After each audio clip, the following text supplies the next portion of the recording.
It's absolutely devastating. To the people who wear this uniform, there are no words.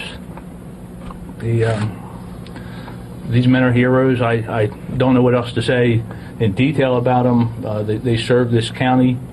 They serve this country faithfully and honorably. With Miranda Kahn, J.D. Hayworth back with you on Newsmax Prime. From Maryland, that was Harford County Sheriff Jeffrey Gaylor talking to reporters after 2 deputies were shot and killed in a standoff at a local Baltimore Panera Bread.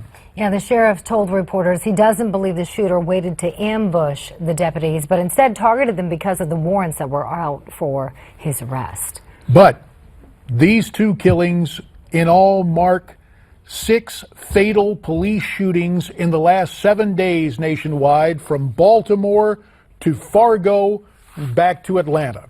For more on this story, we're pleased to be joined tonight by former New York City Police Commissioner Bernard Kerik. Bernie is also the author of the bestseller From Jailer to Jailed.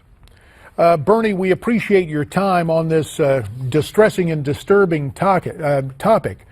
Law enforcement authorities in Baltimore don't think they were targeted just because they were police, and yet this fatal shooting of 2 officers.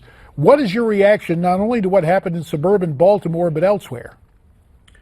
You know what, JD? People, there's a bunch of comments in the news, in the media, across the internet about a war on cops. I have to tell you, I think this is bigger than that. There seems to be a total disregard for law enforcement, for law and order, and it's jeopardizing local, state, and federal law enforcement agents and police officers all over this country. And it's to somebody that's run the biggest police department in the nation, it's pretty disturbing to me. And I think every chief, every executive that has men and women under their command, I think they should be concerned right now. Bernie, I want to ask you, while these deputies, as JD just mentioned, were not targeted because they were police, there has been an issue of them cops being targeted just for being cops. What can be done, in your opinion, to stop this from happening? Well, you're not going to, at the rate we're going, I don't think it's going to stop. I think law enforcement in general across the country right now have to realize that they are targets. Domestically, there's this movement, anti-cop rhetoric that's been going on for about a year now, and it seems to be growing as a result of the internet and people that push it. But they also have to be worried about terrorism and the threat of terror.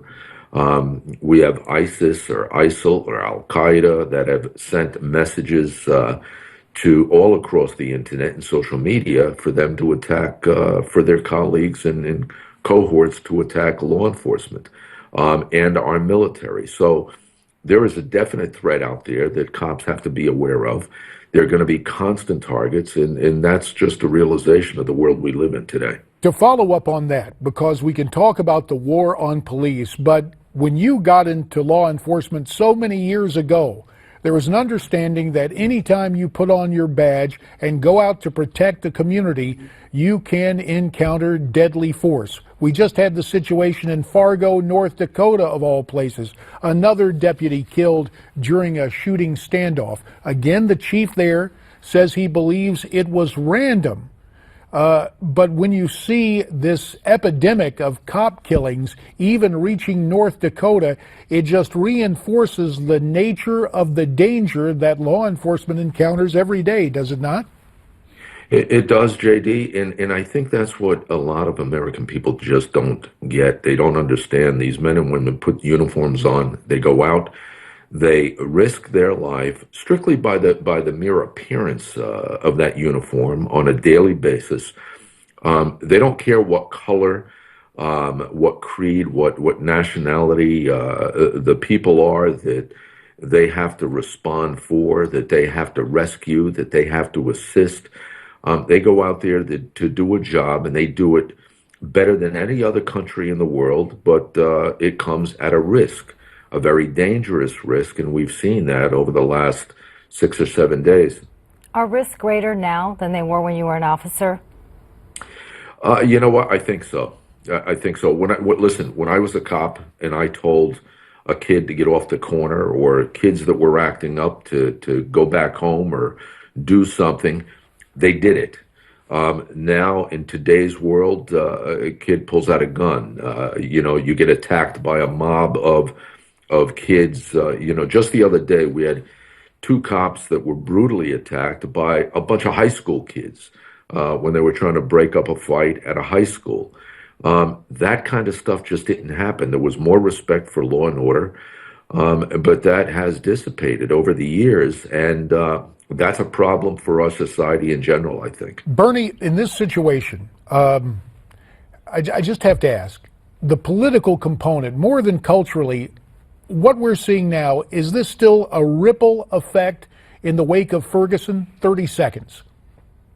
I think it is. I think I'm not the only one that believes that. I think the FBI director has spoken on it.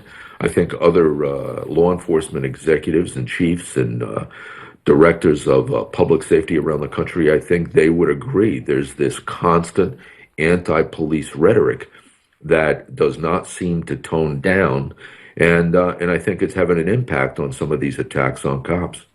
Bernie Kerik, we thank you for your time tonight. Bernie, of course, the author of the book, From Jailer to Jailed. Miranda, we also thank you for your time. My pleasure. And when we come back, overseas, a ceasefire by another name? That apparently is what is going on in Syria. We'll discuss it as Newsmax Prime continues.